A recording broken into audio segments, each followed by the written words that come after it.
بسم الله الرحمن الرحيم ولا تقولوا لمن يقتل في سبيل الله أموات بل أحياء ولكن لا تشعرون ولنبلونكم بشيء من الخوف والجوع ونقص من الأموال والأنفس والثمرات وبشر الصابرين الذين إذا أصابتهم مصيبة قالوا إنا لله وإنا إليه راجعون أولئك عليهم صلوات من ربهم ورحمة وأولئك هم المهتدون إن الصفا والمروة من شعائر الله فمن حج البيت أو اعتمر فلا جناح عليه أن يطوف بهما ومن تطوع خيرا فإن الله شاكر عليم إن الذين يكتمون ما أنزلنا من البينات والهدى من بعد ما بيناه للناس في الكتاب أولئك يلعنهم الله ويلعنهم اللاعنون إلا الذين تابوا وأصلحوا وبينوا فأولئك أتوب عليهم وأنا التواب الرحيم إن الذين كفروا وماتوا وهم كفار أولئك عليهم لعنة الله والملائكة والناس أجمعين خالدين فيها لا يخفف عنهم العذاب ولا هم ينذرون وإلهكم إله واحد لا إله إلا هو الرحمن الرحيم صدق الله العلي العظيم.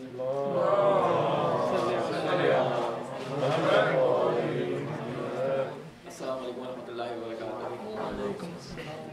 سب سے پہلے آپ تمام لوگوں کو رمضان مبارک کے اس مہینے کی اور اس میں اللہ کی رحمتوں کے حصول کے لیے جو عبادات اور جو اطاعات ہم بجا لا رہے ہیں اللہ نے مجھے توفیق دی ہے اس مہینے کی مبارکباد پیش کرتا ہوں.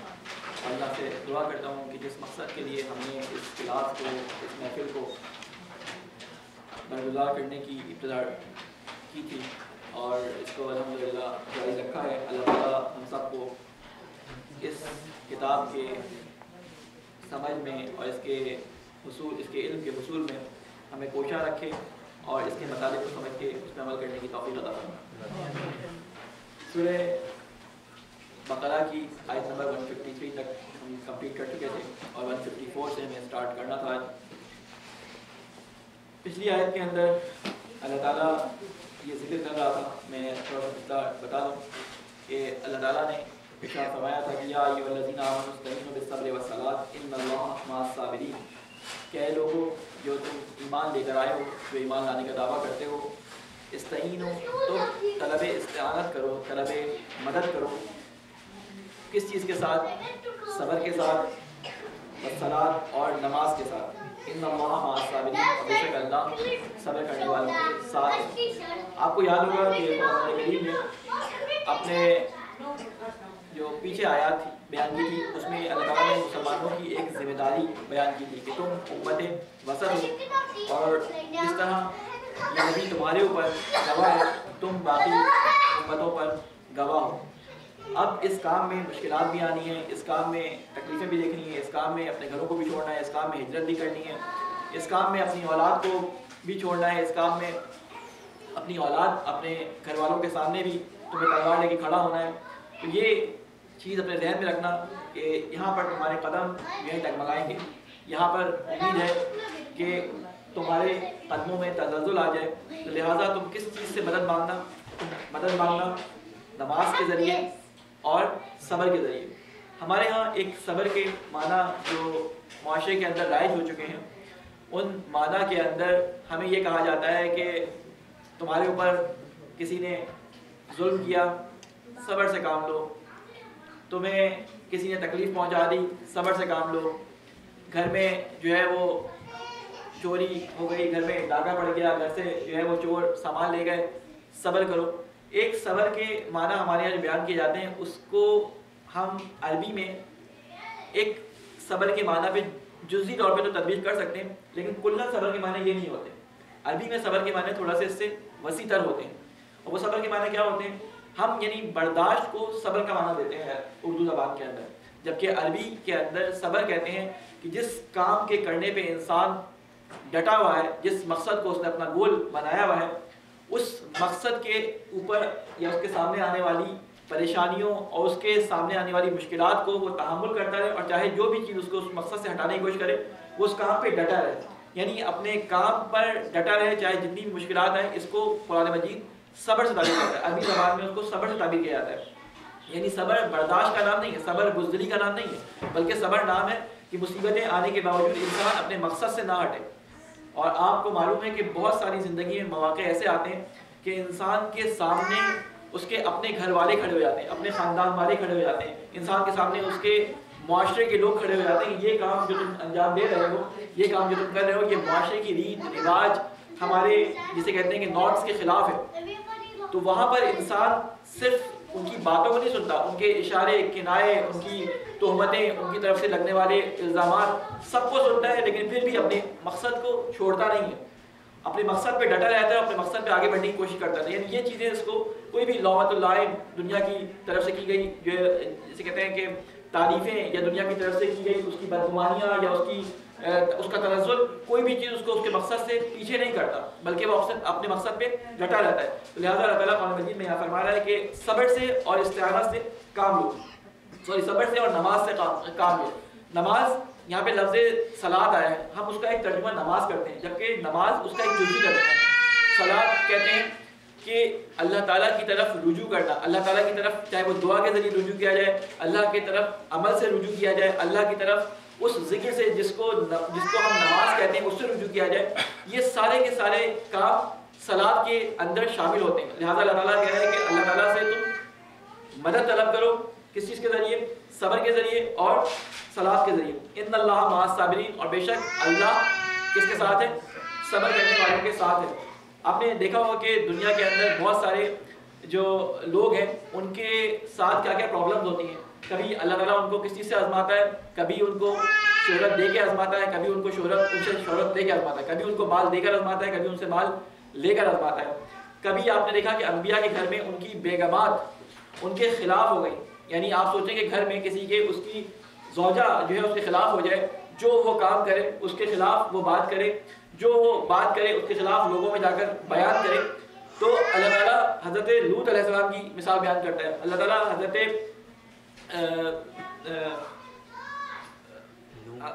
فرعون کی حضرت لوط کی اور حضرت دو انبیاء کی مثال بیان کی ہے کہ دو انبیاء کی مثال بیان کی ہے، میرے ذہن سے نام نکل رہا ہے کہ ان کی زوجہ کی مثال بیان کرتے ہیں کہ گھر کے اندر جو تھی وہ زوجہ ان کو اذیت دیتی تھی، ان کی باتوں کی مخالفت کرتی تھی، جو وہ کام کہتے تھے اس کے مخالف جو ہے وہ بات کرتی تھی.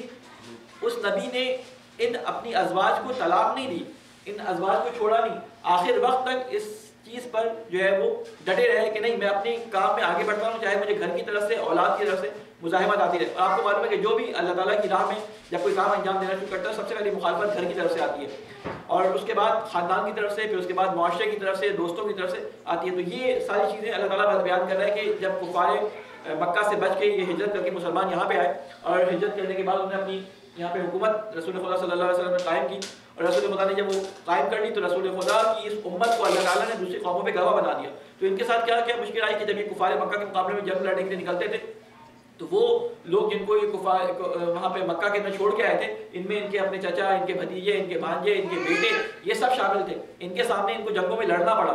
بعض دفعہ ان کو اپنے گھر والوں کو بعض لوگ اپنے مکہ میں گھر والوں کو چھوڑ کے آئے تھے ہجرت کرتے وقت، مرد نکل کے آ گئے، خواتین اور بچے وہیں پہ رہ گئے. تو ان تمام چیزوں سے اللہ تعالیٰ نے ان کو آزمایا تھا. اب کہا کہ اللہ تعالیٰ سے صبر کے ذریعے مدد مانگو، اللہ تعالیٰ صابرین کے ساتھ ہے. پھر فرماتا ہے کہ وَلَا تَقُولُوا وَمَن يُقْتَلُ فِي سَبِيلِ اللَّهِ أَمْوَاتٌ بَلْ أَحْيَاءٌ وَلَٰكِن لَا تَشْعُرُونَ. اور تم نہ کہو جو کہ قتل ہو جائیں، لمن یقتل فی سبیل اللہ، جو اللہ کے راستے میں قتل ہو جائے، ان کو مردہ نہ کہو، ان کو میت نہ کہو، بل احیاء، بلکہ وہ زندہ ہیں، ولکن لا تشعرون، لیکن تم اس کا شعور نہیں رکھتے.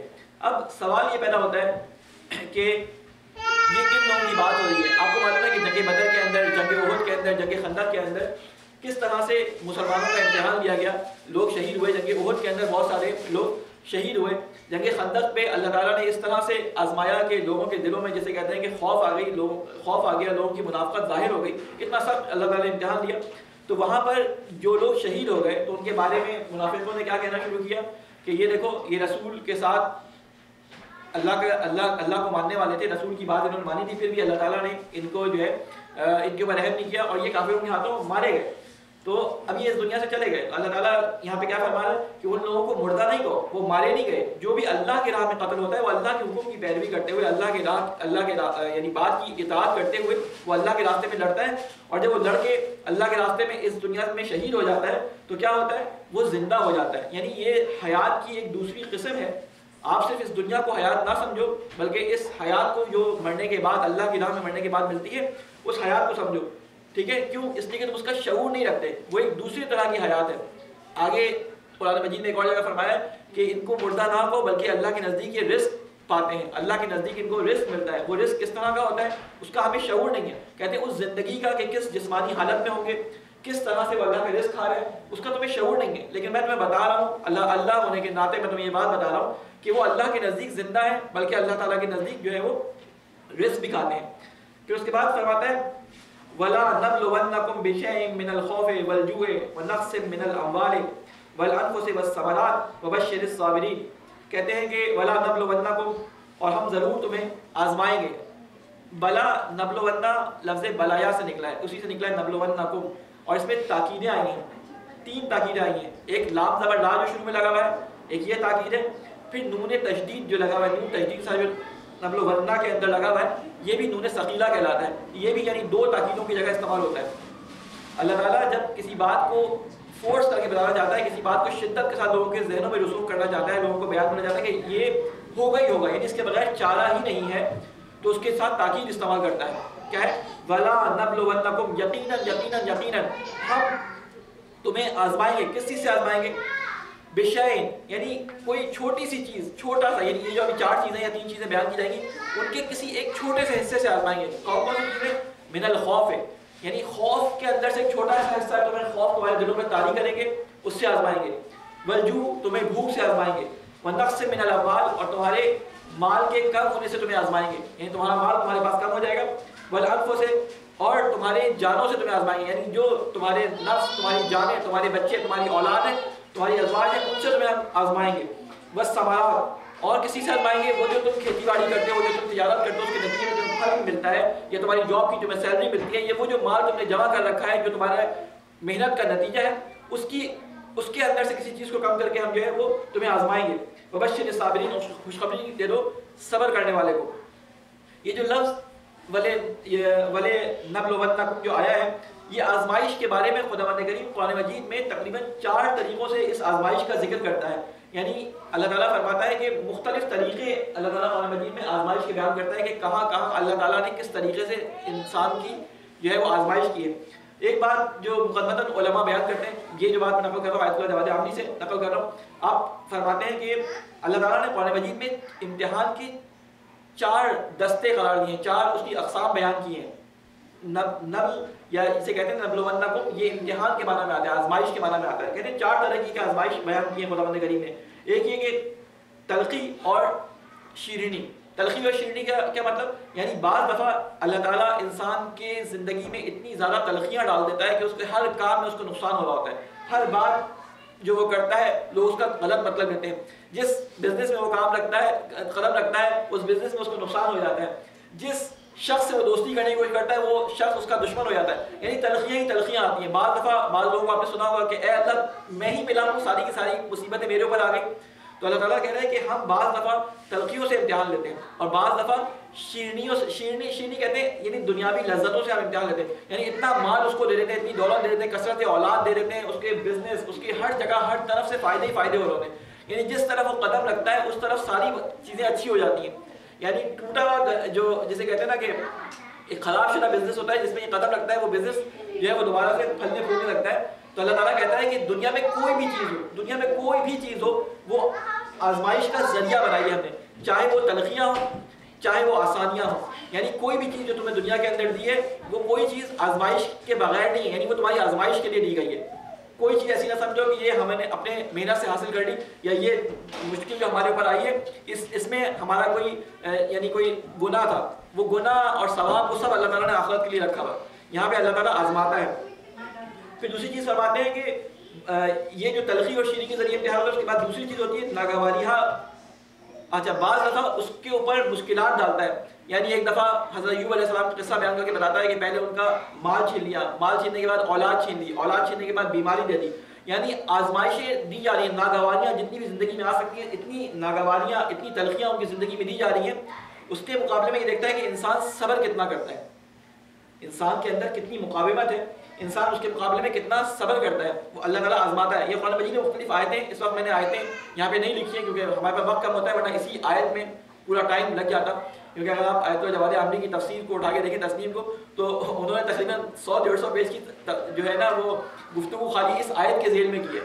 100 پیج کی تو تقریباً ہے وہ گفتگو, اسی آیت کے ذیل میں کرتے گئے. تو اگر آپ اس کو دیکھیں تو اس کو تو میری نہ سکت ہے اتنی بیان کرنے کی, نہ مجھے وہ کراس ریفرنسز یاد ہیں جس طرح سے وہ بیان کرتے ہیں, اور نہ میرے پاس اتنا ٹائم تھا کہ میں ان سب کو لکھ سکوں. تو میں صرف خلاصتاً ان نکات کو لکھ کے لے کے آیا ہوں آپ کے سامنے کے بیان کروں. کہ دوسری چیز کیا ہے کہ وہ صبر کے ذریعے آزماتا ہے ان تلخیوں کے مقابلے میں. تیسری چیز جو بیان کرتا ہے کہ کبھی خدا دونوں چیزوں کو ایک ساتھ دیتا ہے.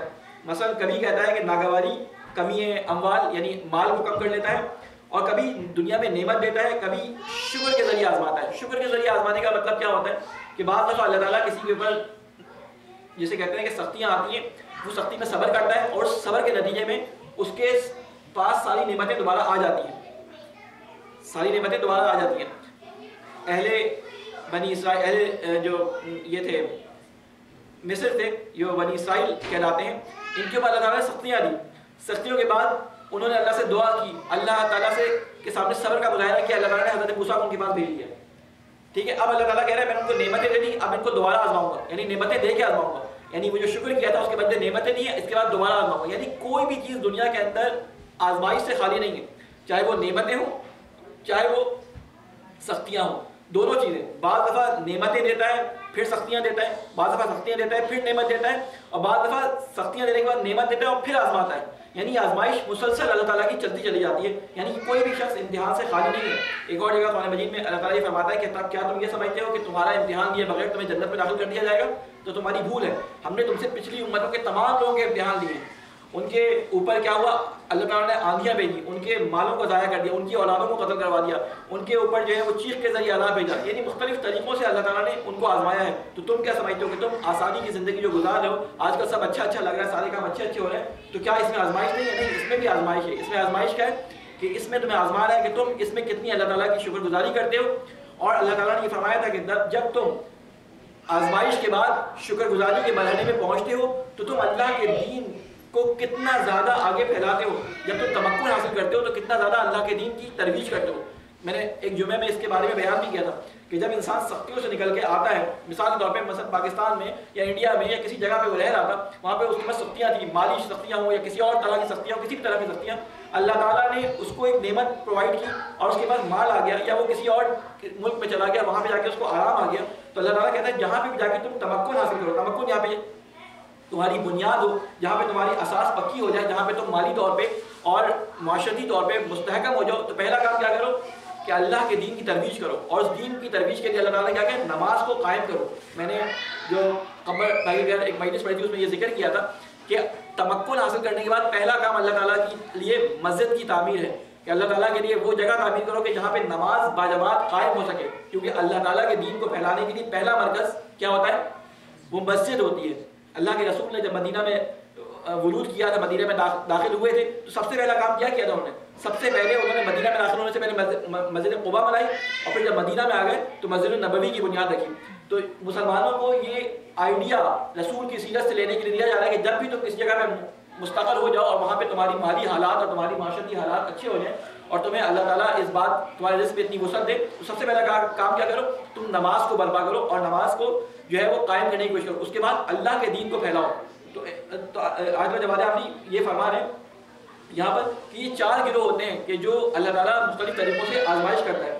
پھر اللہ تعالیٰ ایک اور چیز یہ فرما رہا ہے کہ اس میں سے پہلا گروہ ہوتا ہے نا کہ جو تلخیوں کے مقابلے میں صبر کرتا ہے اور آسائشوں کے اندر اللہ کا شکر ادا کرتا ہے، اللہ کی نعمتوں کو دوسروں تک پہنچاتا ہے، تو اللہ تعالیٰ ان کے ساتھ کرتا کیا ہے؟ اللہ تعالیٰ ان کے ساتھ کرتا کیا ہے؟ قرآن مجید میں ایک اور جگہ اس گروہ کے بارے میں جو آیات آئی ہیں، سورہ کہف کے اندر یہ آیت آئی ہے، اس میں اللہ تعالیٰ فرماتا ہے اِنَّا جَعَلْنَا مَا عَلَى الْأَرْضِ زِينَةً لَهَا لَنَبْلُوَنَّهُمْ أَيُّهُمْ أَحْسَنُ عَمَلًا، کہ اِنَّا جَعَلْنَا کہ ہم نے قرار دیا اس زمین ما علی الارض جو کچھ زمین میں ہے زینت قرار دیا، یعنی جو کچھ اس زمین کے اندر ہے، زمین سے مراد یہ سارے پلینٹس، زمین جب اللہ تعالیٰ کہتا ہے ٹھیک ہے کہ نا کہ سماء الارض جب کہتے ہیں نا کہ اس دنیا کا آسمان جس پہ یہ تارے چمک رہے ہیں، تو اس کے نیچے مریخ بھی آ جاتا ہے، عطارد بھی آ جاتا ہے، سارے کے سارے سیارے اس کے اندر آتے ہیں۔ جب زمین کہتا ہے تو اس سے مراد یہ زمین بھی ہوتی ہے اور تمام کائنات اللہ تعالیٰ کی جو اس آسمان کے نیچے ہے، جو اس آسمان کے نیچے وہ ساری کی ساری اس میں شامل ہوتی ہے۔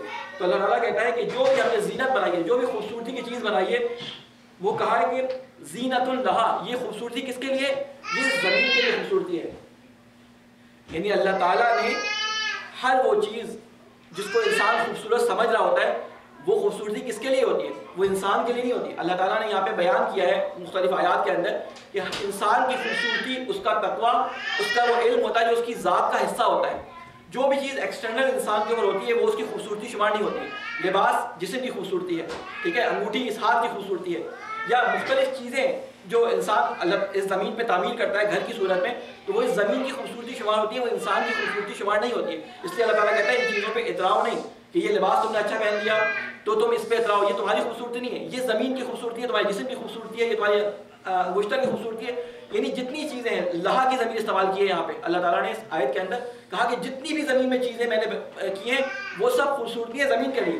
اور انسان کے لیے خوبصورتی کیا ہے؟ انسان کے لیے خوبصورتی اس کا اخلاق، اس کا وہ علم جو اس کی ذات کا حصہ بن چکا ہے، وہ اس کی خوبصورتی ہے، اور جو اس کے ساتھ قبر میں جائے گا اس کا اس سے حساب دیا جائے گا، اور اسی خوبصورتی کے بدلے یا اسی بدصورتی کے بدلے اسے عذاب یا ثواب دیا جائے گا۔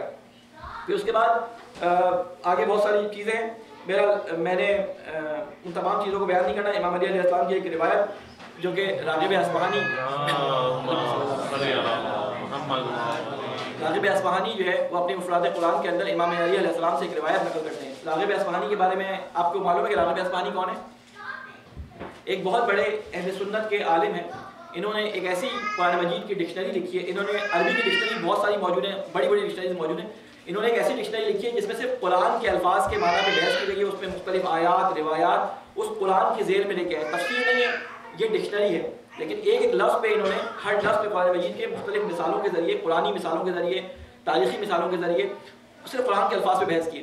تو یہ امام علی علیہ السلام کی ایک روایت نقل کرتے ہیں کہ من وسع علیہ فی الدنیا، امام علی علیہ السلام فرماتے ہیں، میں راغب اصفہانی کے واسطے سے آغا جوادی آبادی نے اس کو نقل کیا تو میں نقل کر رہا ہوں، میں دیکھ نہیں سکا اس روایت کو کیونکہ مفردات قرآن ابھی ٹائم نہیں تھا کہ اتنا دیکھ سکوں، تو میں اس حوالے سے آپ کو یہ ریفرنس دے رہا ہوں کہ اگر کوئی دنیا میں فراوان نعمت سے نوازا جائے اور اسے نہ معلوم ہو کہ یہ آزمائش کے لیے ہیں تو وہ فریب خوردہ ہے۔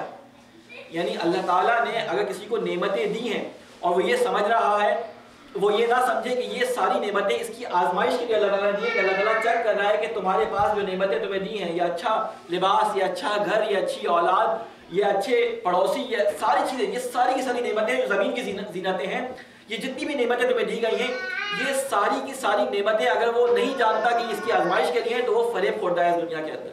جب آخرت میں جائے گا اور جانے کے بعد جب اس سے تمام چیزوں کا، چھوٹی چھوٹی چیزوں کا سوال ہوگا تو وہ کہے گا اوہ مجھے تو اس کے بارے میں معلوم ہی نہیں تھا کہ مجھ سے ان چیزوں کا بھی سوال ہوگا، اور وہاں پہ جا کے کیا بولے گا کہ کاش مجھے دوبارہ دنیا میں پلٹایا جائے تاکہ میں ان چیزوں کا شکر ادا کر سکوں۔ بہرحال اس کے بعد اللہ تعالیٰ دوسری آیت میں یہ فرما رہا ہے کہ الذین اذا اصابتهم مصیبۃ قالوا انا للہ وانا الیہ راجعون، وہ لوگ کہ جب ان پر کوئی مصیبت نازل ہوتی ہے تو وہ کیا کرتے ہیں؟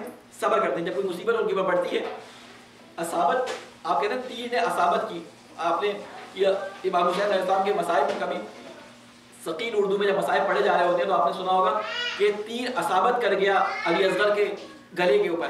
یہ اصابت کیا ہوتا ہے کہ کسی چیز کو نشانے پر بیٹھ جانا، یعنی کسی چیز کا نشانے پر داخل ہو جانا، جو ٹارگٹ پہ کوئی چیز پہنچ جائے تو کہتے ہیں وہ چیز اصابت کر گئی، یعنی ٹارگٹ پر کسی چیز کا پہنچ جانا۔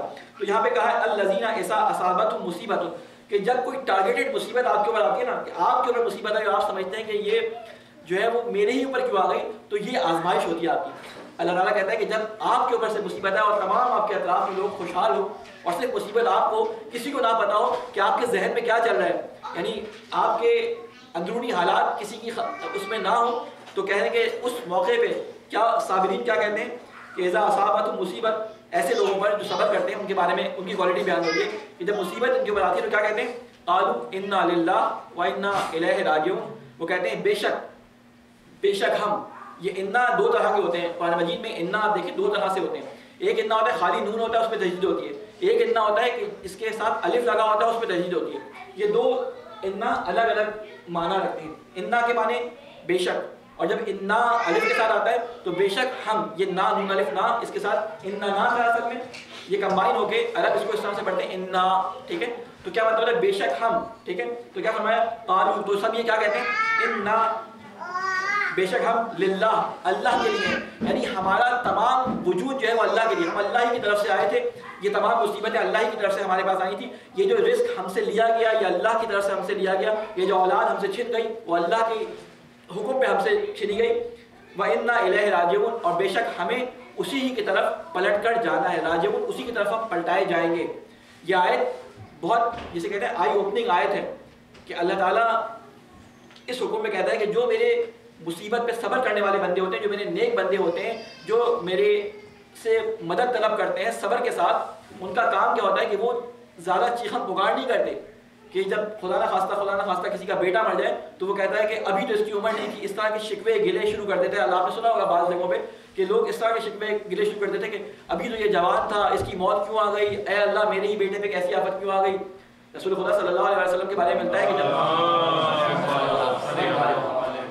کہ جب حضرت ابراہیم جو ان کے بیٹے تھے ان کا انتقال ہوا تو رسول خدا کی آنکھوں سے آنسو جاری تھے، ابراہیم گود میں تھے، دفنانے کے لیے جا رہے تھے، تو کسی نے پوچھا کہ رسول خدا آپ کیوں رو رہے ہیں، آپ کی آنکھوں میں آنسو کیوں آ رہے ہیں، تو رسول خدا نے ان کو فرمایا تھا کہ یہ آنسو اللہ کی رحمت ہے، جو اس محبت کی وجہ سے نکلتے ہیں کہ ایک محبت جس سے محبت تھی وہ شخص اس دنیا سے جا رہا ہے، تو اس محبت کا ایک نیچرل احساس ہے جو انسان کی آنکھوں میں امٹ کے اس کے آنسو کی صورت میں باہر آ جاتا ہے، یہ اللہ کی طرف سے رحمت ہوتی ہے۔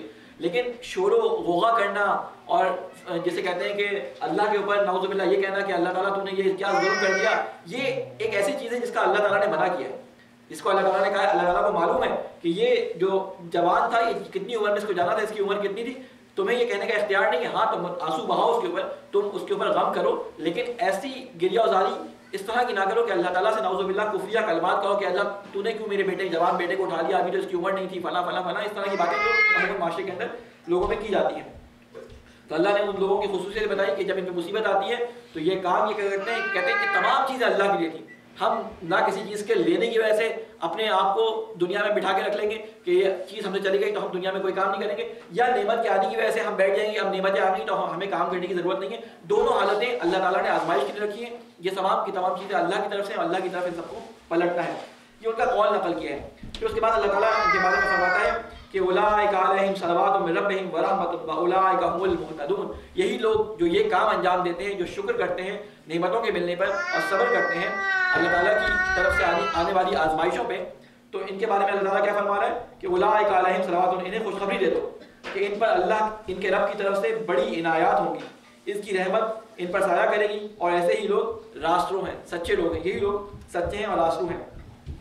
پھر اس کے بعد دیکھیں اب زوم کیمرے کا کسی اور طرف ہو گیا، یہ ساری باتیں کرتے کرتے یہ ساری کوالٹیز بیان کر دی، اور کوالٹیز بیان کرنے کے بعد اب یہ واقعہ بیان کر، یہ واقعے کا تھوڑا بیک گراؤنڈ سننے کی کیا ہے کہ جب رسول خدا کی جسے کہتے ہیں کہ تمام کی تمام فتوحات حاصل کر لی، 7 ہجری آ گیا، اور 7 ہجری کے اندر وہ ہجرت وہ رسول خدا مکے کی طرف جاتے ہیں عمرہ کرنے کے لیے، اور راستے میں ان کو واپس بھیج دیا جاتا ہے، صلح حدیبیہ وہاں پہ کر کے آتے ہیں، صلح حدیبیہ کرنے کے بعد جب یہ عمرہ قضا کرنے کے لیے جاتے ہیں، یہ عمرہ قضا ہو جاتا ہے نا، عمرہ قضا کرنے کے لیے جب جاتے ہیں تو اب کیا ہوتا ہے کہ اب یہ مومن جب قبلے کے تبدیلی کے وقت ان کو آزمایا گیا، قبلہ بدل کر اب ان کو دوبارہ آزمایا جا رہا ہے، اب کہا جاتا ہے کہ طواف کرو، صفا اور مروہ کے درمیان طواف کرو۔ صفا اور مروہ کون سی دو پہاڑیاں ہیں، جو لوگ حج پہ گئے عمرے پہ گئے انہوں نے دیکھا ہوگا کہ صفا اور مروہ 2 پہاڑیاں ہیں کہ حضرت ابراہیم علیہ السلام جب حضرت اسماعیل علیہ السلام کو اپنے اللہ تعالیٰ کے حکم پہ ذبح کرنے کے لیے لے کے جا رہے تھے تو صفا پہاڑی کے پیچھے انہوں نے اپنے قوم کو اپنے جانوروں کو چھوڑا اور اسماعیل کو لے کے مروہ پہاڑی کے پیچھے لے گئے اور وہاں پہ جا کے قربان ان کو کرنا چاہا۔ بعد میں کہتے ہیں کہ اس قربانی کا کیونکہ اللہ تعالیٰ نے تمام لوگوں میں اعلان کر دیا تو پھر منا تک اس کو ایکسٹینڈ کر دیا اور منا میں پھر قربانی کو وہ کرنے لگے، ورنہ مروہ کے پیچھے اصل میں وہ قربانی جو توریت کے روح سے ملتا ہے کہ مروہ پہاڑی کے پیچھے حضرت ابراہیم قربانی کے لے کے گئے تھے۔ بہرحال تو اس کے بعد اللہ تعالیٰ نے ان لوگوں کو حکم دیا کہ تم اب عمرہ کرو۔ اب جب عمرہ کرنے جاتے تھے تو اب کیا ہوتا تھا کہ وہاں پہ صفا پہ اور مروہ پہ دو بت نصب تھے، ایک نائلہ کا بت نصب تھا ایک پہاڑی کے اوپر اور دوسری جگہ ایک اور بت نصب تھا۔ اب یہ جاتے تھے اس طرف تو اب کیا ہوتا تھا کہ ادھر بت نصب تھا تو بعض لوگوں نے تو صحیح کر لی، بعض لوگوں نے صحیح نہیں کی۔ بعد میں رسول خدا صلی اللہ علیہ وسلم کو کسی نے آ کے بتایا کہ بھائی یہ تم نے صحیح کیوں نہیں کی؟ انہوں نے پوچھا رسول خدا نے ان سے تو انہوں نے کہا کہ اس پہ بت نصب تھے۔ تو اللہ تعالیٰ نے یہاں پہ ان کی بات کو، ان کی کنفیوژن کو دور کیا کہ ان الصفا والمروہ من شعائر اللہ، کہ بے شک صفا اور مروہ اللہ کی نشانیوں میں سے ایک نشانی ہے۔ ابھی ان کے قبضے میں تم نے ابھی اس کعبے کے گرد طواف کیا، اس میں بھی بت ہٹائے تو نہیں گئے تھے، اسی بت والے کعبے کے گرد رسول خدا اور ان کے صحابی طواف کر کے آئے تھے، لیکن وہ اندر تھے، نظر نہیں آ رہے تھے، یہ وہ سامنے نظر آ رہے تھے تو انہوں نے بعض لوگوں نے طواف نہیں کیا، بعض لوگوں نے طواف نہیں کیا۔ تو اللہ تعالیٰ نے کہا کہ تم ان کو طواف کرو ان پہاڑیوں پہ، کیونکہ یہ سنت ابراہیمی ہے، سنت ابراہیمی کو زندہ رکھو۔ یہ بہت بعد میں دیکھا جائے گا ان کا کیا ہوگا، یہ میں اپنی طرف سے کہہ رہا ہوں، یہ اللہ نے کہا، ٹھیک ہے۔ تو بعد میں ان کا کیا حال ہوا، رسول خدا نے پہلی فرصت میں جب فتح مکہ ہوئی تو ان بتوں کو گرایا سب سے پہلے۔ تو اللہ تعالیٰ فرما رہے کہ ان الصفا والمروہ من شعائر اللہ، کہ بے شک صفا اور مروہ اللہ تعالیٰ کے شعائر میں سے ہیں۔ شعائر لفظ شعارہ سے نکلا ہے، شعور اسی سے نکلا ہے، شعور یعنی اللہ تعالیٰ، یا اسے کہتے ہیں نشانی، اللہ تعالیٰ کی نشانیوں میں سے ہیں۔ فمن حج البیت او اعتمر فلا جناح علیہ ان یطوف بہما ومن تطوع خیرا فإن اللہ شاکر علیم، کہ جو بھی اللہ تعالیٰ کے حج یا عمرہ کرنے کا ارادہ کرے یا جو بھی جائے تو یا عمرہ کرے تو اس کے لیے کوئی گناہ نہیں کہ وہ دونوں پہاڑوں کے درمیان صحیح کرے۔ صحیح آپ کو معلوم ہے کیسے کہتے ہیں؟ صحیح وہ خاص طریقے کا، صحیح کو ہم ہمارے کہتے ہیں کہ چکر، صحیح کے معنی چکر نہیں ہوتے، عربی میں سے کہتے ہیں جب آپ حج پہ جاتے ہیں تو کہتے ہیں کہ شوط کہتے ہیں ایک طرف جانا اور پھر واپس جب آنا، اس کو دو دفعہ کاؤنٹ کرنا۔ تو صفا اور مروہ کے درمیان چکر نہیں لگایا جاتا بلکہ صحیح کی جاتی ہے۔ صحیح یعنی ایک طرف جانا، جب ایک صفا سے مروہ پہ جاتا ہے تو ایک چکر ہو، اسے چکر نہیں کہتے، اس نے ایک شوط ادا کر لیا، یا جب مروہ سے صفا کی طرف آتا ہے تو کہتے ہیں دوسرا شوط اس کا ہو گیا، ٹھیک ہے۔ تو اسے یہاں پہ کہا گیا ہے کہ جو بھی صفا حج اور عمرے کا ارادہ کرے تو وہ دونوں پہاڑوں کے درمیان صحیح کرے، یعنی چکر میں دوبارہ چکر کہہ رہا ہوں، اردو میں مجھے لفظ نہیں مل رہا اس کے لیے کوئی، یعنی صحیح کرے، یعنی جائے اور آئے، ٹھیک ہے۔ تو وہ جو طریقہ کار ہے کہ کس طرح سے آنا جانا ہے۔ ان الذین یکتمون ما انزلنا من البینات والہدی، بے شک وہ لوگ یکتمون جنہوں نے جو چھپاتے ہیں، فعل مضارع ہے، بات کس سے ہو رہی ہے اس وقت؟ مدینہ میں موجود مسلمانوں کے سامنے اور یہودیوں کے سامنے بات ہو رہی ہے، لیکن اللہ تعالیٰ نے فعل مضارع استعمال کیا ہے۔ فعل مضارع کے بارے میں آپ کو بتاؤں کہ ہم انگلش میں پریزنٹ ٹینس کہتے ہیں، پاسٹ ٹینس کہتے ہیں اور فیوچر ٹینس کہتے ہیں، یہ تین زمانے انگلش میں ہم بیان کرتے ہیں۔ پاسٹ ٹینس جو ماضی میں بیان ہو، پریزنٹ ٹینس جو حال میں ہو، فیوچر ٹینس جو مستقبل میں ہو۔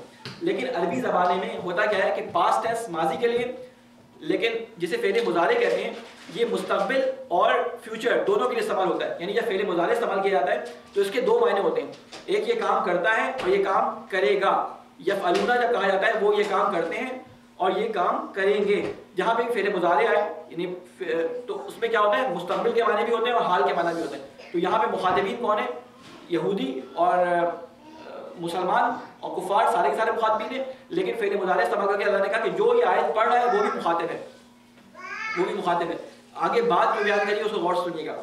ان الذین یکتمون ما انزلنا من البینات، وہ لوگ جو چھپاتے ہیں، ما انزلنا جو کوئی نازل کیا ہے اللہ تعالیٰ نے، من البینات روشنائی یعنی کھلی ہوئی نشانیاں جو بیان کی ہیں، والہدیٰ اور ہدایت کو جو بیان کیا ہے، من بعد ما بیناہ للناس فی الکتاب اولئک یلعنہم اللہ ویلعنہم اللاعنون، جو لوگ ہماری نازل کی ہوئی روشن تعلیمات اور ہدایات کو چھپاتے ہیں اس حال میں کہ ہم انہیں سب انسانوں کی رہنمائی کے لیے اپنی کتاب میں بیان کر چکے ہیں، یقین جانو کہ اللہ بھی ان پر لعنت کرتا ہے اور تمام لعنت کرنے والے بھی ان پر لعنت بھیجتے ہیں۔ کیا بات ہو رہی ہے کہ یہودی جو علماء تھے ان کا کام کیا تھا؟ وہ کام یہ کرتے تھے کہ اپنی کتابوں میں جو باتیں رسول خدا صلی اللہ علیہ وسلم کے بارے میں بیان ہوئی تھیں ان کو چھپا لیتے تھے اور مومن ان کے جو یہودی یا عیسائی ان سے پوچھنے کے لیے آتے تھے کہ بھائی یہی رسول کے بارے میں تو اطلاع دی گئی تھی تو تم کیوں نہیں مانتے اس کو؟ کہتے نہیں وہ یہ رسول نہیں تھا، اس کی کچھ اور نشانیاں تھیں، وہ خصوصیت اور بنی اسحاق میں سے ہوگا، تو باتوں کو گھما دیا کرتے تھے۔ آج ہمارے لیے یہ حکم ہے جو قرآن مجید کو پڑھتے ہیں اور قرآن مجید کو پڑھنے کے بعد اس میں وہ باتیں جو اس کے اندر بیان ہوئی ہیں ان کو کھل کے نہیں بتاتے، اور اس وجہ سے کہ لوگ ناراض ہو جائیں گے، لوگ کہیں گے نہیں یہ تو مولانا نے کیسی بات کر دی، یہ تو فلاں عالم نے کیا بات کر دی، یہ تو فلاں کی تعریف کر رہے ہیں۔ قرآن مجید میں جس چیز کی تعریف بیان ہوئی ہے، اللہ تعالیٰ نے قرآن مجید میں بہت سارے لوگوں کی تعریفیں بیان کی ہیں جن کی ہم تعریف بیان کرتے ہوئے اپنی زبان میں لکنت پیدا کر لیتے ہیں، ٹھیک ہے۔ اگر جو قرآن کا ترجمہ اس نے پڑھا ہے، جس کے قرآن کو پڑھ کے سمجھا ہے، اللہ تعالیٰ نے رسول ان کے ساتھیوں کی بے انتہا تعریف کی ہے، بعض ساتھیوں کی جو اپنے ٹریک پہ چلتے رہے اس قید کے ساتھ کہ جو اپنے ٹریک پہ چلتے رہے، اللہ تعالیٰ نے ان کی بہت تعریف کی ہے قرآن مجید کے اندر، اپنے رسول کے اصحاب کی بہت تعریف کی ہے۔ لیکن ہمیں اپنی زبانوں پہ وہ لاتے ہوئے ذرا سی ہچکچاہٹ ہوتی ہے، کیونکہ ہم سمجھتے ہیں کہ کسی کی تعریف کرنا نعوذ باللہ ہم اس کو رسول کے مقابل لے کے آنا یا اہل بیت کے مقابل لے کے آنا، نہیں، اللہ تعالیٰ نے جہاں اہل بیت کی تعریف کی ہے وہ ایک الگ ہی شان بیان کی ہے، جہاں اصحاب کی تعریف کی ہے وہ ایک الگ طریقے سے بیان کی ہے۔ تو اللہ تعالیٰ کہتا ہے کہ جو لوگ قرآن کے اندر بیان کی ہوئی چیزوں کو بیان نہیں کرتے، جہاں اللہ تعالیٰ نے بتایا کہ کون سی چیز شرک میں شامل ہو رہی ہے اس کو بیان نہیں کرتے، اور جو چیز شرک ہوتی ہے اس کو لوگوں کے سامنے بیان کر دیتے ہیں اور قرآن مجید کے اندر اس کے خلاف لکھا ہوتا ہے، تو اللہ تعالیٰ کہتے ہیں کہ یہ چھپاتے ہیں آپ کو، کیونکہ لوگوں کی پسند کے مطابق باتوں کو بیان کرتے ہیں، ایسی باتوں کو قرآن مجید سے نکالتے ہیں کہ جس سے لوگ خوش ہو جائیں۔ اور جو عذاب کی آیات ہوتی ہیں وہ آیات ہوتی ہیں جو آخرت کے بارے میں بیان کری ہوتی ہیں، آخرت میں تمہیں ایک چیز کا حساب دینا ہوگا، آخرت کے اندر تمہیں جب تم سے سوال کیا جائے گا، آخرت کے اندر اللہ تعالیٰ کی حکومت ہوگی، صرف اللہ کی آواز وہاں پہ آئے گی اور کوئی اس کے سامنے جو ہے وہ یارہ نہیں رکھتا ہوگا اس بات کا کہ اللہ کے سامنے کوئی بات کر سکے، نہ کوئی شفیع شفاعت کر سکے گا، نہ کسی کی شفاعت اللہ کی مرضی کے بغیر کی جائے گی۔ تو وہاں پہ کہیں گے کاش، وہ حسرت، قرآن مجید میں اس منظر کو بیان کیا گیا ہے کہ اللہ تعالیٰ سے وہاں پہ کہیں گے کاش اللہ تعالیٰ ان لوگوں کو جن کے اوپر تو لعنت یہاں پہ لعنت کر رہا ہے، ان لوگوں کو ان کو بلا دے جو ہمیں ان کاموں کی طرف لگاتے تھے، شرک کی طرف بلاتے تھے، اس منافقت کی طرف بلاتے تھے، ہم ان سے برات کا اظہار کریں گے۔ تو جب وہ برات کا اظہار کریں گے تو وہ لوگ بھی وہاں پہ کہہ دیں گے کہ ہم بھی تم سے بنے ہیں، ہم نے کون سا تمہارا ہاتھ پکڑ کے تمہیں کھینچا تھا، ہم نے تو کہا تھا کہ یہ ہے، تم نے مان لیا، تمہاری اپنی عقل نہیں تھی۔ اللہ تعالیٰ نے قرآن مجید میں بار بار بتایا تھا کہ اللہ تعالیٰ نے تمہیں عقل دی ہے، تمہیں سمجھ دی ہے، تمہیں خرد دی ہے، قرآن مجید تمہارے سامنے ہے، کیوں تم اس میں غور و فکر نہیں کرتے، کیوں تم شرک کے راستے پہ جاتے ہو؟ تو یہ سارے بزرگان ان سے برات کا اعلان کر دیں گے، وہ سارے پیرو فقیرو، وہ بت، وہ جتنے بھی انہوں نے اپنے لیے بنائے ہوئے تھے، وہ سب برات کا اعلان کر دیں گے۔ وہ شیاطین جو ان کے اوپر جو ان سے کہا کرتے تھے کہ میری گردن پہ بس، آپ بعض لوگ اس طرح سے کہتے ہیں نا، سنا ہوگا آپ نے کہ بس آپ اس بات کو مان لیجیے میری گردن پہ، قیامت کے دن میں اس کا حساب دوں گا، کوئی کسی کا حساب نہیں دے گا۔ کہ وہ قرآن مجید میں کہتا ہے کہ قیامت کے دن کوئی کسی کا بوجھ نہیں اٹھائے گا، کوئی کسی کا بوجھ نہیں اٹھائے گا، سب کے اوپر اتنا بوجھ ہوگا کہ اس کے اوپر دوسرے کا بوجھ اٹھانے کی قوت نہیں ہوگی، اس کے اندر طاقت نہیں ہوگی، تو وہاں پہ وہ برات کا اعلان کر دیں گے۔ تو اب یہ لوگ کہیں گے کہ اے اللہ ہمیں دنیا میں واپس بھیج تاکہ ہم اس دنیا میں ان سے اسی طرح برات کا اعلان کریں جس طرح یہ قیامت کے دن برات کا اعلان کریں گے۔ تو اللہ تعالیٰ کہے گا اس وقت کہ میں نے تمہارے سامنے شارٹ الفاظ میں، واضح الفاظ میں، بند الفاظ میں، کھلے الفاظ میں، نبی کے ذریعے کتابوں میں، انجیل میں، توریت میں، سب جگہ یہ بتا دیا تھا کہ یہ کام کرو گے، ان لوگوں کے پیچھے جاؤ گے، ان لوگوں کو خدا کا شریک ٹھہراؤ گے تو قیامت کے دن میرے عذاب کا سامنا ہوگا اور تم ہوگے، قیامت کی آگ ہوگی اور تم ہوگے، اس دن تمہیں کوئی بچانے والا نہیں ہوگا۔ تو وہ حسرت کر کے رہ جائیں گے۔ یہ مکالمہ دوزخیوں کا قرآن مجید میں نقل ہوا ہے، ٹھیک ہے۔ تو اللہ تعالیٰ کیا فرمایا کہ جو لوگ آیات کو اور ہدایت کو قرآن مجید کی چھپاتے ہیں اور سچ بات لوگوں کو بیان نہیں کرتے لوگوں کے درمیان، اولئک یلعنہم، وہی لوگ ہیں یلعنہم اللہ جن پر اللہ لعنت کرتا ہے۔ اور کون لوگ لعنت کرتے ہیں؟ اور وَيَلْعَنُهُمُ اللَّاعِنُونَ، اور لعنت کرنے والے لعنت کرتے ہیں۔ اور قرآن مجید میں بیان کیا گیا ہے یہ لعنت کرنے والے کون ہیں؟ یہ ملائکہ ہیں، اور جگہوں پہ مختلف جگہوں پہ لعنت کرنے والوں کا ذکر آیا کون لعنت کرتا ہے، ٹھیک ہے۔ تو یہاں پہ کیا بیان کیا ہے؟ یَلْعَنُهُمُ اللَّاعِنُونَ، لعنت کرنے والے ان پر لعنت کریں گے۔ لعنت اصل میں ہوتا کیا ہے؟ لعنت کے بارے میں آپ کو معلوم ہے لعنت کیسے کہتے ہیں؟ لعنت گالی نہیں ہے، لعنت ایک دعا ہے۔ قرآن مجید یا عربی زبان میں لعنت کہتے ہیں دعا کو۔ اس دعا میں کیا مانگا جاتا ہے؟ اللہ سے، اللہ کی رحمت سے دوری کی دعا، یعنی ہم کہتے ہیں کسی پہ لعنت ہو، ٹھیک ہے، تو اس کا مطلب ہے ہم دعا مانگ رہے ہیں اے اللہ اس کو اپنی رحمت سے دور کر دے، ٹھیک ہے۔ آپ زیارت عاشورہ پڑھتے ہیں اور اس میں کہتے ہیں نا لعن اللہ فلاں، تو اے اللہ فلاں کو اپنی رحمت سے دور کر دے، ٹھیک ہے۔ یا قیامت میں بھی اس کو اپنی لعنت کے زیر سایہ رکھ، یعنی قیامت میں بھی اس کو اپنی رحمت سے دور کر دے، کیونکہ بعض لوگوں پہ اللہ کی رحمت قیامت کے دن آ جائے گی۔ اس دنیا میں لوگوں کی طرف سے لعنت کے مستحق ہوئے، لیکن اللہ کی رحمت قیامت میں ملے گی ان کو۔ لیکن اللہ تعالیٰ یہاں پہ فرما رہا ہے کہ ان کے اوپر لعنت کرنے والے بھی لعنت کرتے ہیں جو دین کو چھپاتے ہیں، جو کتاب کو چھپاتے ہیں، اور لعنت اللہ کی لعنت بھی ان کے اوپر ہوتی ہے۔ پھر اس کے بعد اللہ تعالیٰ بیان کرتا ہے الا الذین تابوا واصلحوا وبینوا فاولئک اتوب علیہم وانا التواب الرحیم۔ لیکن اگر کوئی اس دنیا کے اندر یہ کام کر چکا ہے، ممبر پہ بیٹھ کے لوگوں کو گمراہ کر چکا ہے، اپنی تبلیغ کے ذریعے لوگوں کو شرکیہ جسے کہتے ہیں عقائد کی طرف راغب کر چکا ہے، اپنی جسے کہتے ہیں محفلوں کے اندر بت پرستی پہ لوگوں کو راغب کر چکا ہے، تو اگر وہ توبہ کر لے، اللہ اتنا رحیم ہے، اتنا کریم ہے کہ اگر وہ توبہ کر لے وہ شخص یہ جو کام کر چکا ہے تو اللہ تعالیٰ اس کو معاف کر دے گا۔ لیکن توبہ کا طریقہ ہوتا ہے، ایک گناہ جو آپ نے اللہ تعالیٰ کے لیے انجام دیا، آپ نے چھپ کر خدا نہ خواستہ مثلا روزہ توڑ لیا، چھپ کر آپ نے ایسا کام کر لیا جو اللہ کو پتہ ہے اور آپ کو پتہ ہے، تو ایسا گناہ تو اللہ تعالیٰ سے چھپ کر توبہ کرنے سے بخشا جائے گا۔ لیکن وہ گناہ جو آپ نے علنی کیا، علنی سے مراد کہ اللہ کے لیے گمراہی پیدا کرنے کے لیے کیا، کہ اللہ کے بارے میں لوگ گمراہ ہو جائیں، تو اس کی توبہ یہ ہے کہ آپ دوبارہ اسی طرح ممبر پہ جائیں، اسی طرح محفلوں میں جا کے جس طرح پہلے بولا کرتے تھے، اور کہیں یہ بات کہ مجھ سے یہ گناہ ہو گیا، میں نے غلط بیانی کی تھی، میری وجہ سے اگر کسی کا عقیدہ خراب ہوا، میری وجہ سے اگر کسی کا دین تباہ ہوا، تو میں معافی مانگتا ہوں اللہ سے بھی اور آپ کے سامنے ہی معافی مانگتا ہوں، میں اپنی باتوں سے برات کا اعلان کرتا ہوں، یعنی اپنی ان باتوں سے برات کا اعلان علنی کرنا پڑے گا تو اس کی توبہ قبول ہوگی۔ جب وہ توبہ کر لے اگر اس طرح کی تو کیا ہوگا؟ اللہ تعالیٰ فرماتا ہے کہ الذین تابوا واصلحوا، اور پھر اس کے بعد اصلاح کرے، یعنی تابو کے بعد اصلاح کا لفظ آیا ہے کہ وہ سارے بگاڑ کی جو اس نے پیدا کیے اس کو صحیح کر دے، دوبارہ اصلاح کر دے، تو فاولئک اتوب علیہم، تو پھر میں ان کی طرف توبہ کرتا ہوں۔ اب دو چیزیں اب ذرا غور سے دیکھیے گا کہ ایک لفظ آتا ہے لفظ تابہ، تے الف بے، تابہ کہتے ہیں پلٹنے کو۔ جب یہ آتا ہے کہ الہ کے ساتھ آتا ہے نا، الف لام یہ الہ کے ساتھ آتا ہے تو اللہ کی طرف پلٹنا ہوتا ہے، اور جب یہ اللہ تعالیٰ کی استعمال ہوتا ہے تو ہمیشہ اللہ کے ساتھ آتا ہے، توبو علیہ، اللہ تعالیٰ پلٹتا ہے۔ اللہ تعالیٰ کس لیے پلٹتا ہے؟ کہ اس گناہ کی وجہ سے اللہ کی رحمت جو اس سے پلٹ گئی تھی، اس سے دور ہو گئی تھی، تو اللہ اپنی رحمت کو دوبارہ اس کی طرف پلٹا دیتا ہے۔ تو کہتا ہے کہ اللہ تعالیٰ فرماتا ہے فاولئک اتوب علیہم، تو میں ان کے اوپر توبہ کروں گا، یعنی ان کی طرف اپنی رحمت کو پلٹا دوں گا، ان کی توبہ کو قبول کر لوں گا۔ وانا التواب الرحیم، اور میں بہت توبہ قبول کرنے والا ہوں۔ یہ جو بعض لوگ بہت زیادہ ڈراتے ہیں اور کہتے ہیں کہ تم نے تو یہ گناہ کر دیا، تم تو پکے جہنمی، یہ لفظ میں نے بہت سنا ہے پاکستان کے اندر، امریکہ میں بھی سننے کو ملتا ہے، وہ فلاں تو پکا جہنمی ہے۔ کیوں؟ اس لیے کہ وہ ہمارے بزرگوں کو نہیں مانتا، اس لیے کہ وہ ہمارے عقائد پہ کے مطابق جو ہے وہ عمل نہیں کرتا، اس لیے کہ وہ ہماری نماز کی طرح نماز نہیں پڑھتا، اس لیے کہ وہ ہماری چیز کو اچھا نہیں مانتا۔ اللہ تعالیٰ نے معیار جو بنایا تھا اس سے ہٹ کے جتنے معیارات آپ نے بنائے ہوئے ہیں، جو آپ نے اپنے بزرگ بنائے ہوئے ہیں، آپ چاہتے ہیں کہ آپ ان کے بزرگوں کو مانیں تو آپ اللہ کے نزدیک جو ہے وہ کوئی سے کہتے ہیں بخشے ہوئے ہیں اور اللہ کے نزدیک پسندیدہ ہے، لیکن اگر کوئی آپ کے بزرگوں کو نہیں مانتا تو وہ اللہ کے نزدیک ملعون ہے۔ ایسا کچھ نہیں ہے، اللہ تعالیٰ نے اس کے صریحاً خلاف ہے۔ قرآن مجید کو آپ پڑھیں گے تو آپ کو اپنے دین کے ساتھ بہت زیادہ کانفلکٹ نظر آئے گا، تو کوشش کریں کہ قرآن کو خالی ذہن ہو کے پڑھیں اور پہلے اللہ کی بات کو سمجھیں اور پھر اپنے عقیدے کو اپنی سنی ہوئی بات کو قرآن مجید پہ پرکھیں کہ قرآن مجید کیا کہہ رہا ہے۔ ہمارا عقیدہ یہ ہے جب کانفلکٹ نظر آئے تو علماء سے رجوع کریں کہ قرآن یہ کہہ رہا ہے، ہم یہ سمجھیں، بتائیں کہ ہم صحیح ہیں یا قرآن صحیح ہے یا ہم سمجھنے میں غلطی کر رہے ہیں۔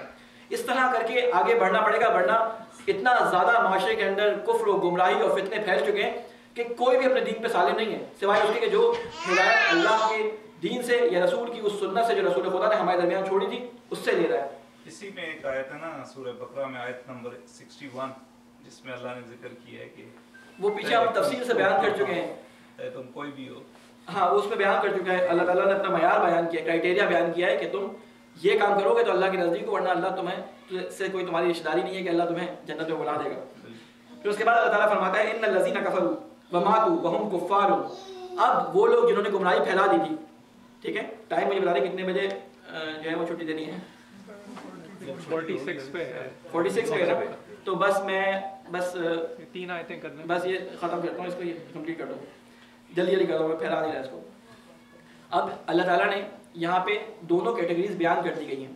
ایک کیٹیگری وہ جو بگاڑ پیدا کرنے کے بعد توبہ کر لیتے ہیں، اللہ ان کو معاف کر دیتا ہے، لیکن جو بگاڑ پیدا کرنے کے بعد مر جاتے ہیں اور جب مر جاتے ہیں ان کو توفیق و توبہ نہیں ملتی، کیونکہ جو اس فیلڈ میں آگے چلا جاتا ہے، جو لوگوں میں شرک پھیلانے میں اور لوگوں میں منافقت پھیلانے میں اور لوگوں میں برائیاں پھیلانے میں بڑھ جاتا ہے، تو آخر میں خود اس کا نفس اس کو روک دیتا ہے کہ وہ یہ کام نہ کرے.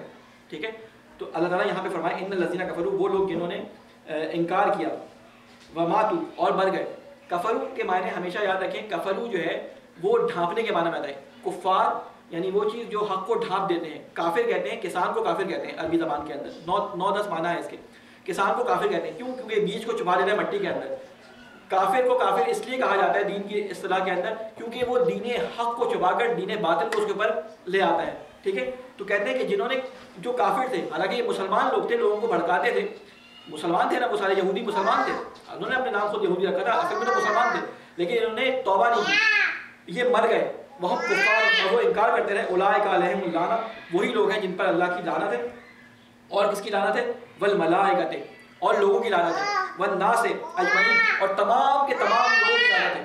اب وہ جو بتایا تھا کہ لعنهم اللائنین، کہ ان پر لعنت کرتے ہیں لعنت کرنے والے، ان لعنت کرنے والوں کا بیان آگے کون کون لوگ شامل ہیں اس میں. اللہ شامل ہے لعنت کرنے والوں میں، ملائکہ شامل ہیں، اور تمام کے تمام لوگ جو اللہ کے راستے پر ہیں وہ سب کے سب ان پہ لعنت کرتے ہیں. جو اللہ کے پسندیدہ بندے ہیں وہ سب کے سب ان پہ لعنت کرتے ہیں. کن لوگوں پہ؟ جنہوں نے بگاڑ پیدا کیا اور اپنی توبہ کیے بغیر مر گئے، اصلاح کیے بغیر مر گئے. خالدین فیہا، یہ اس میں ہمیشہ رہیں گے. اب یہ اللہ تعالیٰ نے معیار بنایا. مسلمان گھر میں پیدا ہونے کی وجہ سے اگر کوئی یہ کہے کہ میں سارا کفر پھیلانے کے بعد جو ہے وہ اپنا نام احمد علی یا علی حسین رکھنے کے بعد میں جنت میں چلا جاؤں گا سارے کے سارے، یہ بگاڑ پیدا کرنے کے بعد اللہ تعالیٰ کیا فرمایا ہے کہ یہ جنت، یہ اس لعنت میں خالدین فیہا، یہ اس لعنت میں ہمیشہ رہیں گے. اللہ کی رحمت سے دوری ان کی ہمیشہ قائم رہے گی. لا یخفف عنہم العذاب، اور ان سے عذاب کو کم نہیں کیا جائے گا، یعنی جو عذاب ان کے اوپر ہوگا وہ ان سے کم نہیں کیا جائے گا. ولا ہم ینظرون، اور نہ انہیں دوسری مہلت دی جائے گی. ینظرون یعنی ان کو مہلت کا چانس نہیں ملے گا دوبارہ، ان کے اوپر کوئی ایسا موقع نہیں آئے گا کہ یہ وہاں پہ اپنی کوتاہیوں کا جبران کر سکیں. وَإِلَٰهُكُمْ إِلَٰهٌ وَاحِدٌ لَا إِلَٰهَ إِلَّا هُوَ الرَّحْمَٰنُ الرَّحِيمُ، اور تمہارا خدا ایک ہی خدا ہے، اس رحمان اور رحیم کے سوا کوئی خدا نہیں. یہ اللہ تعالیٰ نے آخری بات دوبارہ بیان کر دی. ساری باتیں گھوم گھام کے کس چیز پہ آتی ہیں؟ ساری باتیں قرآن مجید کا پورا خلاصہ لے لینا تو پورا خلاصہ کس چیز میں ہے کہ اللہ کے سوا کوئی معبود نہیں. لا الہ الا اللہ، نہیں ہے کوئی معبود سوائے اللہ کے. کیا میں نے تم سے عہد نہیں لیا تھا؟ کیا عہد لیا تھا؟ الستو بربکم، کیا میں تمہارا پروردگار نہیں ہوں؟ میں نے تمہیں کہا ہے کہ شرک نہ کرنا اور اللہ کے ساتھ کسی کو شریک نہ ٹھہرانا. یہ ساری کی ساری باتیں اللہ تعالیٰ نے بیان کی، اور یہاں پہ پھر دوبارہ یہ تمام باتیں بیان کرنے کی بات کہہ رہا ہے الہکم، تم سب کا معبود ایک ہی معبود ہے. لا الہ، نہیں ہے کوئی معبود سوائے اس کے جو رحمان ہے اور جو رحیم ہے. رحمان اور رحیم کا میں آپ کے سامنے پہلے بیان کر چکا ہوں. انشاءاللہ اگلی دفعہ جب ہم شروع کریں گے تو 163 کو تھوڑا سا دوبارہ سے اس کے اوپر ہم روشنی ڈالیں گے. اللہ تعالیٰ سے دعا ہے کہ اللہ تجھے واسطہ محمد کا ہماری اس قلیل سی بات کو دماغ میں قبول و مقبول فرما. اے اللہ، قرآن مجید کے اندر جو تو نے ہدایات اور بینات رکھی ہیں ان بینات کو واضح طور پہ سمجھنے کی اور ہدایت پہ عمل کرنے کی ہمیں توفیق عطا فرما. اے اللہ، اس ماہ رمضان کے اندر، رمضان کے مہینے کے اندر ہمیں ان برکتوں اور ان رحمتوں کو نازل کر جو تیری طرف سے نازل ہوئی ہیں ان کو حاصل کرنے کی توفیق عطا فرما. اے اللہ، تجھے واسطہ ہے محمد والے محمد کا ہمیں قرآن سمجھ کر اس پہ عمل کرنے کی توفیق عطا فرما. اے اللہ، اس مہینے میں ہمیں شدت اور جدت کے ساتھ اس طرف لازم رکھ کہ ہم تیری نیکیوں کو اور تیرے ثواب کو حاصل کرنے کے لیے کوشاں رہیں. اے اللہ، تجھے واسطہ ہے محمد والے محمد کا ہمارے گناہ صغیرہ اور گناہ کبیرہ کو معاف فرما. اے اللہ، اس مہینے میں ہم تیرے مہمان ہیں. اے اللہ، ہر کوئی اپنے مہمان کی عزت رکھتا ہے. اے اللہ، ہماری عزت رکھ اور ہمارے گناہوں کو اور ان عیبوں کو چھپا جو ہم نے جو مخفی طریقے سے جو تیرے سامنے انجام دیے. اے اللہ، تجھے واسطہ ہے محمد والے محمد کا ہمارے بزرگوں کا سایہ ہمارے سروں پہ قائم فرما. اے اللہ، ہمارے مرحومین جو دنیا سے جا چکے خصوصاً اہل خانہ کے مرحومین پہ اپنی رحمتوں کو منظور فرما. اے اللہ، تجھے واسطہ ہے محمد والے محمد کا ہمارے امام کی حفاظت فرما. ہمیں ان کے اعوان و انصار میں شامل فرما. برحمتک یا ارحم الراحمین.